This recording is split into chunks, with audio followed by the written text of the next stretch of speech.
प्रेम मित्रों, जय श्री कृष्ण। ज्योतिष मित्र पर मैं आचार्य डॉक्टर विष्णु कुमार मिश्रा आपका बहुत बहुत स्वागत करता हूँ। सूर्य का रत्न माणिक्य और बुध का रत्न पन्ना, इन दोनों रत्नों को क्या एक साथ धारण किया जा सकता है? माणिक्य और पन्ना के कॉम्बिनेशन को अपनाने से जीवन में कैसे प्रभाव पड़ेंगे? धारण किया जा सकता है इन दोनों रत्नों को साथ साथ या नहीं? यह कॉम्बिनेशन कितना सही है? इस संदर्भ पर आपसे सटीक चर्चा करेंगे।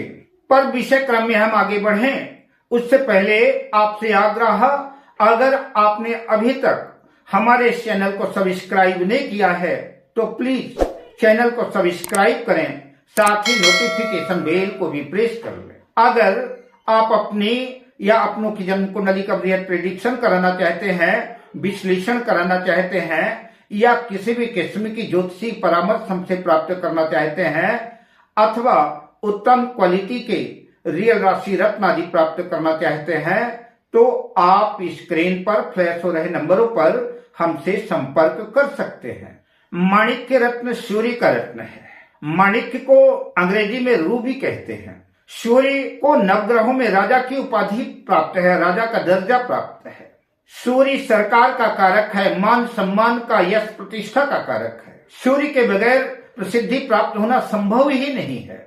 सूर्य आत्मा का कारक है, कॉन्फिडेंस का कारक है, सूर्य पिता का कारक है। बात करें पन्ना की तो पन्ना को अंग्रेजी में इमराल्ड कहते हैं।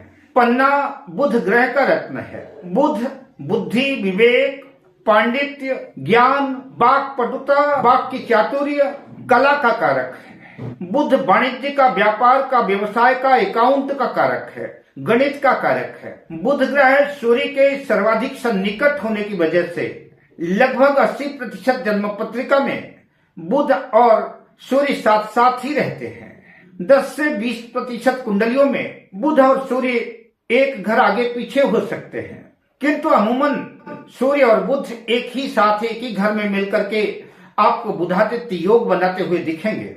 सूर्य और बुध के आपसी संबंधों की बात करें तो सूर्य और बुध दोनों एक दूसरे के सम हैं। न काहू से दोस्ती, न काहू से बैर। कई बार बुध कुंडली में योग कारक होकर के सूर्य के साथ होने से एक समस्या उत्पन्न हो जाती है, बुध अस्त हो जाता है। अतः ऐसी स्थिति में अगर बुध योग कारक है तो बुध की ताकत को बढ़ाने के लिए, बुध की शक्ति को, बुध के सामर्थ्य को बढ़ाने के लिए पन्ना धारण करना चाहिए। किंतु जिन कुंडलियों में बुध दुष्प्रभाव दे रहा है, मारक भाव का स्वामी है, त्रिक भाव का स्वामी है, ऐसी कुंडलियों के लिए बुध का अस्त रहना ठीक समझा जाएगा। हालांकि मेरी विषय वस्तु, जो मेरा विषय है, वो सूर्य का रत्न माणिक्य और बुध के रत्न पन्ना की कॉम्बिनेशन का है। क्या माणिक्य और पन्ना दोनों रत्नों को साथ साथ धारण करना ठीक रहेगा या नहीं? आप ये जान लें कि सूर्य जिस भाव का स्वामी है, सूर्य जिस भाव में स्थित है और सूर्य जिस भाव को देख रहा है, सूर्य उन भावों का फल देगा, उन भावों को प्रभावित करेगा। ठीक इसी तरह से बुध भी जिन भाव का स्वामी है, जिन भाव में स्थित है, जिस भाव को देख रहा है, उन भाव के फल को देगा। अच्छा है तो अच्छा फल देगा, बुरा है तो बुरा फल देगा। पन्ना और माणिक्य का कॉम्बिनेशन कुछ लग्न वालों के लिए तो जबरदस्त लाभ देगा, उनके भाग्य की जबरदस्त वृद्धि करेगा। राजसी, वैभव, पद, प्रतिष्ठा, मान सम्मान की वृद्धि करेगा, व्यापार व्यवसाय की वृद्धि करेगा। अपार सफलता के साथ धरती की धूल से आकाश की बुलंदी तक ले जा सकता है। और कुछ लग्नों के लिए माणिक्य और पन्ना का कॉम्बिनेशन अनुकूल नहीं होगा, ठीक नहीं होगा, हानिप्रद होगा, नुकसान करने वाला होगा। तो जिन लग्नों के लिए यह कॉम्बिनेशन अनुकूल नहीं है, उनकी चर्चा करने का कोई लाभ नहीं है। मैं 3 लग्नों की चर्चा करूंगा, जिसमें 2 लग्न अत्यंत महत्वपूर्ण है। मैं सिंह, तुला और धनु लग्न की चर्चा करेंगे। उसमें सिंह और धनु लग्न के लिए यह कॉम्बिनेशन और ज्यादा अनुकूल रहेगा। किंतु उससे पहले आपको बताता चलूं, पन्ना, माणिक्य या कोई भी रत्न जिसे आप धारण करना चाहते हैं, जिस ग्रह के रत्न को धारण करना चाहते हैं, उस ग्रह की प्लेसमेंट देखना जरूरी है। वह ग्रह नीच राशि में ना हो, 6ठे, 8वें, 12वें भाव में ना हो। त्रिक भाव के और नीच राशि के ग्रहों के रत्न धारण नहीं किए जाते। जैसे सूर्य तुला राशि में नीच का हो जाता है और बुध मीन राशि में नीच का हो जाता है। अब आइए चर्चा करते हैं सिंह लग्न की।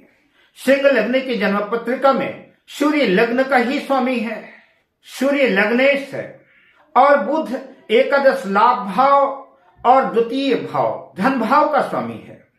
यद्यपि द्वितीय भाव मारक भी होता है, पर अगर ग्रहों की स्थिति अच्छी है तो पन्ना और माणिक्य का कॉम्बिनेशन पहना जा सकता है, धारण किया जा सकता है।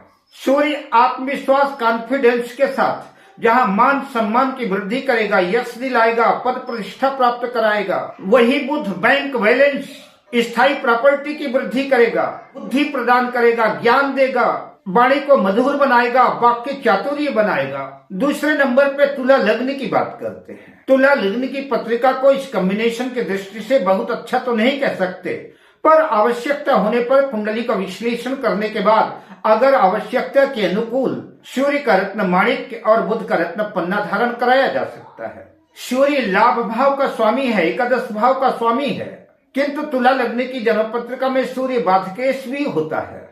बहरहाल माणिक्य धारण करने से सूर्य धन लाभ कराएगा, लाभ की स्थितियां बनाएगा। बुध भाग्य भाव का स्वामी है, भाग्य की वृद्धि करेगा। भाग्य भाव में मिथुन राशि है, किंतु बुध की मूल त्रिकोण राशि उच्च राशि 12वें भाव में है, व्यय भाव में है। अतः बुध भाग्य की वृद्धि तो करेगा और आप अगर विदेश जाना चाहते हैं, आउट ऑफ कंट्री जाना चाहते हैं, तो विदेश जाने में भी सहयोग प्रदान कर सकता है। साथ में खर्च की स्थितियां भी बनाएगा। किंतु तुला लग्न के जातक माणिक्य और पन्ना का कॉम्बिनेशन धारण करने के बाद अन्य रत्न जैसे शनि का योग कारक रत्न नीलम हो गया, शुक्र का रत्न डायमंड हो गया, इन रत्नों को धारण नहीं कर सकते या कि नहीं करना चाहिए। तुला लग्न वाले जातक इस कॉम्बिनेशन को अपनाने से पहले कुंडली को सटीक से देख करके, चिंतन करके और किसी योग्य ज्योतिषी से विचार विमर्श करने के बाद ही धारण करें। अब बात करते हैं अंतिम लग्न धनु लग्न की। धनु लग्न की जन्म पत्रिका में यह योग, यह कॉम्बिनेशन माणिक्य और पन्ना का सोने में सुहागे का काम करेगा। सूर्य नवम भाग्य भाव के स्वामी हैं। भाग्य की दृष्टिकोण से अगर सूर्य केंद्र त्रिकोण में स्थित है तो माणिक्य धारण करना बेहतर विकल्प होगा। भाग्य में जबरदस्त वृद्धि करेगा। सारे बिगड़े हुए काम भाग्य के भरोसे बनने शुरू हो जाएंगे, क्योंकि हर व्यक्ति को अपने पुरुषार्थ के साथ साथ भाग्य का साथ और सपोर्ट तो चाहिए ही। अतः धनु लग्न वाले सूर्य की प्लेसमेंट देख करके सूर्य का रत्न माणिक्य धारण कर सकते हैं। बात पन्ना की करें तो बुध सप्तम भाव का, जो वैवाहिक जीवन का भाव है, पार्टनरशिप का भाव है, व्यापार व्यवसाय का भाव है, उस भाव का स्वामी है, किंतु साथ में मारक भाव भी है। सप्तम भाव के अलावा बुध दसम भाव आपके कैरियर के कर्म भाव का भी स्वामी है। और कौन ऐसा व्यक्ति होगा जो अपने कैरियर को अच्छा नहीं करना चाहता और बेहतर नहीं करना चाहता कैरियर के क्षेत्र को। हर व्यक्ति अपने वैवाहिक जीवन को ठीक रखना चाहता है, अपने पार्टनरशिप के कामों को ठीक करना चाहता है और अपने कैरियर को, अपने कर्म को ठीक करना चाहता है। इस लिहाज से धनु लग्न वाले जातक अपने भाग्य की वृद्धि करने के लिए, अपने कैरियर को और ज्यादा स्ट्रांग करने के लिए, और ज्यादा मजबूत करने के लिए, अपने दाम्पत्य जीवन को और सुंदर सुखद बनाने के लिए सूर्य का रत्न माणिक्य और बुध का रत्न पन्ना धारण करके इस कॉम्बिनेशन को अपना करके जीवन को सुखद, सुंदर और अनुकूल बना सकते हैं। इसके अतिरिक्त अगर आप किसी किस्म का ज्योतिषी परामर्श चाहते हैं तो हमसे संपर्क कर सकते हैं। अब मैं आपसे लेता हूं विदा, मिलता हूं अगली वीडियो में शुभकामनाओं के साथ। जय श्री कृष्ण।